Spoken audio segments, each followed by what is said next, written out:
Oh, look. You finally managed to show up. I've been waiting for quite a while, and I hate waiting. Note, not punctual. Dumb look on his face. Oh, don't mind me. Just making notes in my file. Go on. Have a seat. Let's begin your hiring interview. Shall we? Please, sit down. Yes, I'm the CEO. You didn't know that? You obviously didn't do your research, if all that basic information eludes you. Now, stop standing around like a confused child and just take a seat already. I'm very busy, and you are already late. My underlings brought your job application to my attention based on some very specific criteria. You were completely unqualified for the position you applied for. But I have a job that might be a better fit. What is the job? Yes, I'm getting to that. I know you have a limited attention span, but please demonstrate patience. Just try to sit silently and listen. The job is quite unique. You would be assisting a top executive with anything that she might require. That executive, in case you're just as slow as you look, is me. Goodness, looking at your resume, it is simply pathetic. Subpar grades from a mediocre university. Your birthplace and hometown is one of the most wretched places I've ever been unlucky enough to visit. Work experience that any homeless person pulled from the street could excel at. Oh my, what a train wreck of life. Hmm. Unlike you, I do my research. I performed a quick internet search and discovered your current address is also your mother's address. So, you are still living with your mommy, huh? Well, that's one of the few positives on your resume. I love a man who is loyal and dependent to his mommy. In fact, a mommy's boy is exactly the kind of employee I'm looking for. Despite your life of mediocrity, there might be a seed of promise in you after all. However, you also display an unassertive personality. You completely failed our evaluation exams. And you dress like a disheveled mess, as if you plucked your wardrobe from a wrinkled pile of dirty laundry on the floor. Good lord, you're like a combination of all the worst traits I could imagine in a job candidate. Despite all this, here you stand in my office today.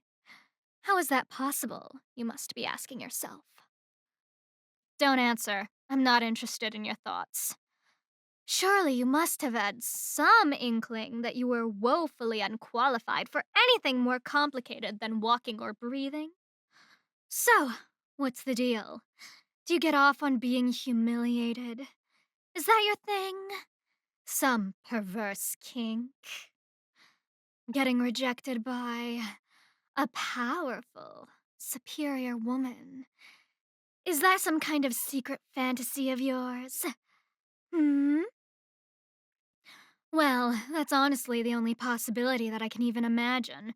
Either that or you were so delusional you thought you could get a job with my company?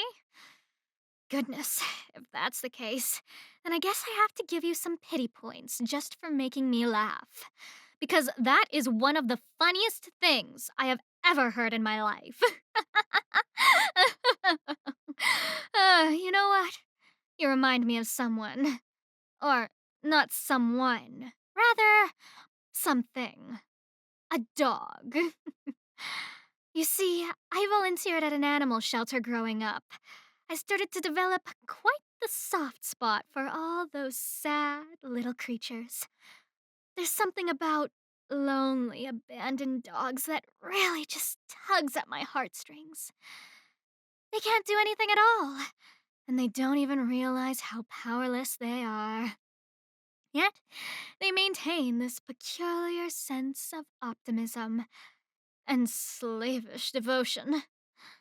Even after getting rejected 100 times, 1,000 times, They still perk up every time someone walks in. Does that ring a bell? You realize what I'm saying? Those sad shelter dogs. That's you. I'll be blunt. You might be the perfect candidate to hire as my personal assistant. I'm looking for a sad sack of a man. Someone who will never complain about being used. You have all the things I desire in a personal assistant: a well nourished male body, a submissive personality, and obedience to your mommy. That delicious trifecta of traits makes you uniquely qualified for this job. As my assistant, you will be called upon to satisfy every desire and whim that I might have, from the most humiliating to the most boring. You know, I do get lonely here. It's such a large office, too large for one person. As such, I need a loyal companion, a blindly devoted follower that will do as I say when I say it. So, what do you think? Can you roll over and bark on command? It goes without saying that the job pays minimum wage. You'll be given no days of vacation and no health insurance. You look entirely too irresponsible to be trusted with too much money. So I'll control your bank account and monitor your balance. Also, you will be provided employee housing accommodations in my basement. How does that sound? So, do you accept my job offer? You can speak now. Perfect. I knew you'd say yes. Congratulations, my devoted puppy dog. So, ready to begin your first assignment? Good boy. Since you're so good at begging, I'll give you a treat. Your first job